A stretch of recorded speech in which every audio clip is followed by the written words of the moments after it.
Previously on Balls.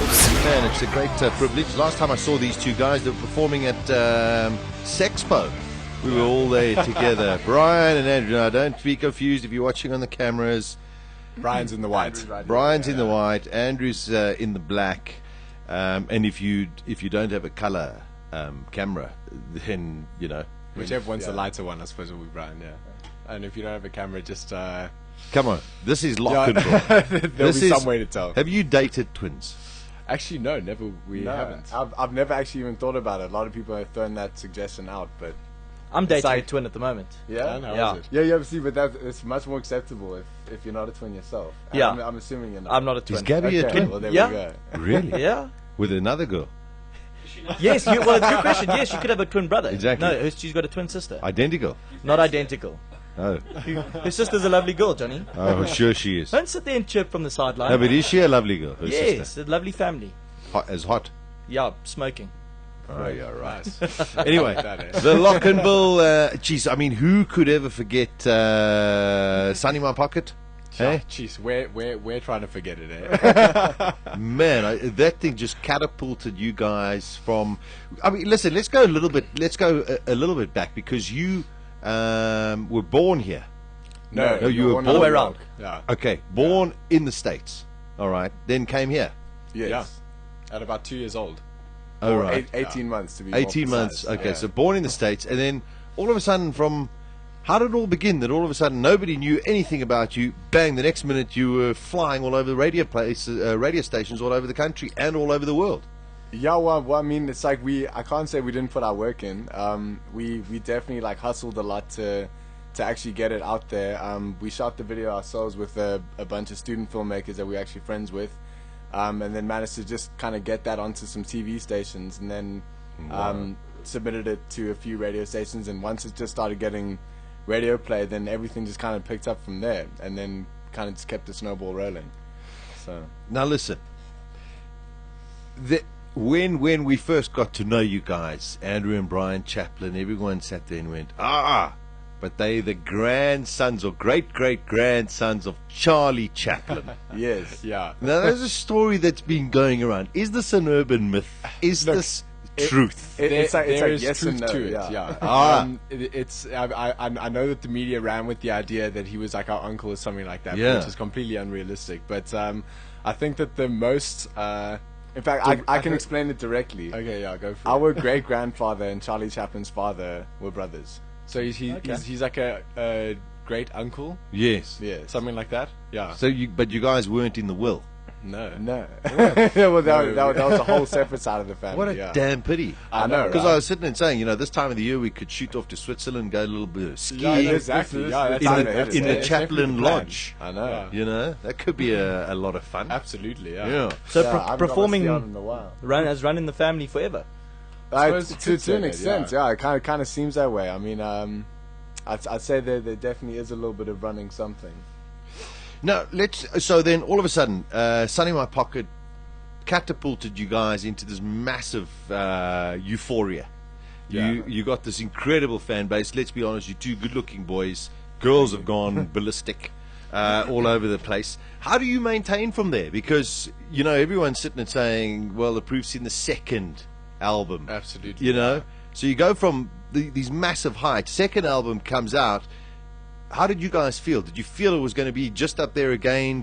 Did you try and get a little realism about everything? Yeah, well, basically for us, we wanted to take a step back. I mean, we're obviously, extremely grateful for all the kind of publicity that came with it and everything like that. But also for ourselves, we started getting caught up in the whole kind of sensationalism of the kind of pop thing. And that can only last so long, And you know? it can only last so long. And, our focus has always been that we want a sustainable career, something where it can last, longer than just a few years. And so the second album for us was kind of changing the sound up a little bit, kind of getting rid of that sensationalism surrounding Locnville, and then at the moment we've been working on a lot of production and writing for other people over in the States and in Europe, which has been fantastic. It's been a huge passion of ours. Yeah, because I mean, like, production is probably my main passion above everything else. So, I mean, that's been a huge privilege to do that recently, and like I really want to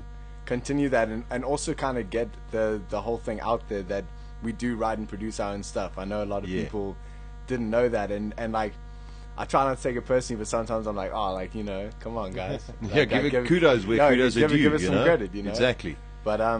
But yeah, I mean, like so far so good, you know, no complaints. Have you guys thought about working with other producers, collaborating, specifically on the production side of things, or are you just happy where you guys are at and the sounds that you guys are making? It's a bit of a mix of both, yeah. Because I mean, a lot of the stuff that we're working on, we've kind of been tucked away working on a whole bunch of new stuff, and we're getting ready to release it. In fact, the only thing I can say for now is that within the next month, you'll be hearing some really cool stuff. And in fact, today, we're going to be playing The Good Guy. We got a couple of tunes yet. Yeah, exactly. And these are all brand new, and these are songs that we've actually just kind of been releasing ourselves in the interim, you know, just to kind of get some music out there. Because it's quite a while since the last album. It has been a while. It's a year and a half or so. Yeah. You know, a lot of people don't realize it. You know, I think been a while, it's been pretty good for you because at least you've sort of still stayed in the sort of media light. But it's 18 months or so since the last album. It's been a while, you know. We're ready and confident. Yeah, but I think it was exactly what we needed, just to kind of like go chill out for a bit, get our thoughts together, and now I feel like I've got like a kind of new lease on life. So I mean, I'm ready to go like balls to the wall and put the hustle in, because I really believe in the sort of future of what we're doing and the new sounds we're coming up with and stuff like that. So. Well, listen, let's get into some of those new sounds. Tell us a little bit about the song called The Good Guy. Yeah, well, this actually must be written for me, not for you, Simon. Absolutely. Now then it would be the legend. Yours would be the legend. Yeah. Tell us a little bit about it. Yeah, well, basically it was a track that we actually wrote a while ago when we were living in Cape Town, which was last year. So for anyone who doesn't know, we're now living in Joburg. We wrote it beginning of last year in Cape Town, and we had a beat to it, and we liked the whole vibe of it, but we would listen to it and kind of be like, oh, it's missing the beat. Yeah, it's lacking kind of sub or bass or something like that. So we stripped the vocals and did a whole new beat to it, and ended up really liking it, and then played around to a few of our friends. They enjoyed it, and so it's one of the tracks that we've decided to, you know, put out there and let people have fun and enjoy. So before we played, yeah, you mentioned that you produce your own music, and is it sometimes difficult when you're performing live? Because I've listened to some of your songs, of course, and you can hear that you've been working on them and you've added sound effects and you've done stuff to the vocals. Does it add another dimension when you can't do that when you're performing live? Well, vocally, because vocally we don't use any effects. We did Except on only the in the second second It's album. not Nicki Minaj, buddy. Yeah. This is not auto-tune. Yeah, No, I know. Although in the second album we did. The second album was dramatic. was dramatically audited. Yes. and that was you know, like thanks to American people. Yeah. But it's like, and the new stuff, you know, we're keeping it raw, keeping it organic. So I mean, to answer your question, like no, it doesn't really become a hindrance at all. All right, let's give it a listen. Here is Locnville on Balls Visual Radio. This is what you're going to be hearing very, very soon all over the world. It's called The Good Guy. Got to tell you, I love it. That is the Locnville I know and love. Well done, guys. Well done. That is really cool. You were just telling us off air about working with a different kind of engineer. Tell us a little bit about that. Yeah, well, I mean, I got to say it was a fantastic experience, I think, for both of us. We were speaking to someone in Cape Town who was hooked up with some guys in New York, and we were going to be up there anyways for a few meetings. And so we organized a week where we just figured we'd book some studio time up there, and we actually only had about half of, you know, everything written down, and none of the beats were, you know, touched up or anything like that.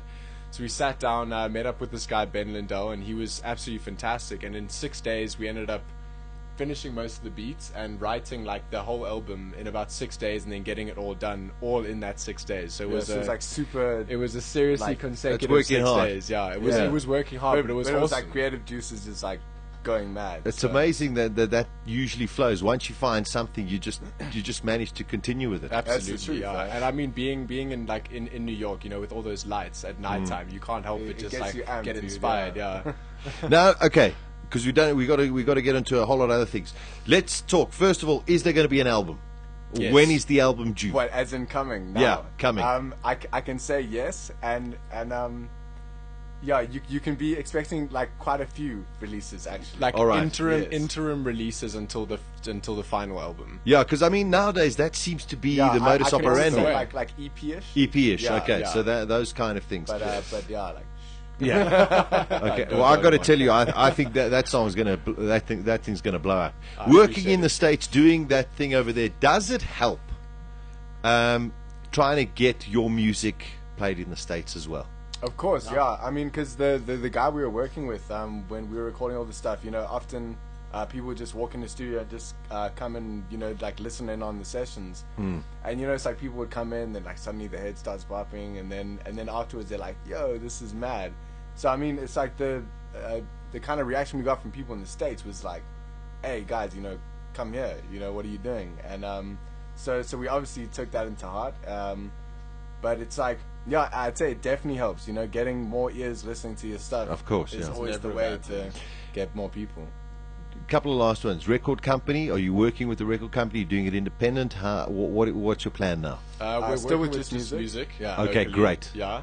And then in terms of the Sony deal, that was for the first album. Yes. And so at the moment, in terms of international stuff, yeah, we're kind Alright. of working it because we've got a fan base in Europe, so we're working those people. In terms of the States, we haven't really done. still got a lot yeah, of we work still have to a do. lot Yeah. of work to Tap do that, there. yeah. It's a lot of like groundwork, which we've been course. slowly hacking away at. So we're getting there. Brilliant, Yeah. brilliant. Well, I'm sure Carl will push it like crazy. That's for sure. as We're he hoping does. so. Yeah. If not, let me know. I'll get out the whip there. Say, Carl, come and do more for Locnville. Yeah, but he's been fantastic. Yeah. From finally gigs. Are you guys continuing at the moment? Are you playing gigs? Are you playing a lot of the new music at gigs as well? We are, yeah. In fact, we've kind of like done a bit of a transformation in terms of our live show. We sometime last year, I think, or in 2011, we kind of did the whole full band thing, which is cool. But it takes away that real electronic thing that electronic music has. So we decided to simplify it back a bit. So to the point where I'm playing live synthesizers, Brian's dropping beats and stuff like that. And then go in the front, rock the crowd and stuff like that. So I think it's transformed into something really rad, and we've been doing it quite a bit. In fact, got a show this Saturday in Bloemfontein with Mikasa, which should be fun. Oh, that should be brilliant. Yeah. Rocking Blum. Yeah, Yeah, right. you know. Yeah. In fact, I got my first tattoo in Bloom. It's an There's inspiring nothing else to place. do there. Might as well get a tattoo. You're gonna go from lounge house Mikasa into electro pop Locnville. That's gonna be a crazy gig, We're man. gonna bang it. We're gonna bang Gonna it. be dude. crazy. In fact, because we've also been working on a lot of trap beats. I don't know if you know about trap. It's like a new kind of scene coming out in New York. So we've been experimenting with that sound a lot. So We'll look yeah, forward a to lot it. of that as well. All right. And how are you finding living in Joburg? Hey, I'm loving I it, must dude. say I like it Yeah. here. It's like Cape Town. It's always got a special place in my heart. It's where we grew up. It's where all our friends are. But in terms of actually getting things moving, Yeah, it happens here. Yeah, Because absolutely. he's also and from you, Cape and Town. You feel it hardcore. Like as soon as you step out, because we actually drove up. You strike me as Parkhurst kind of guys. Yeah. I don't You're even gonna have know to explain that Parkhurst. to me. Where are you guys living? In the Four Ways area, actually. I was wrong. Well, there we go. The other Parkhurst. Yeah. The other Parkhurst. Andrew, Brian, great to see you guys. We got either yesterday or Blue Moon.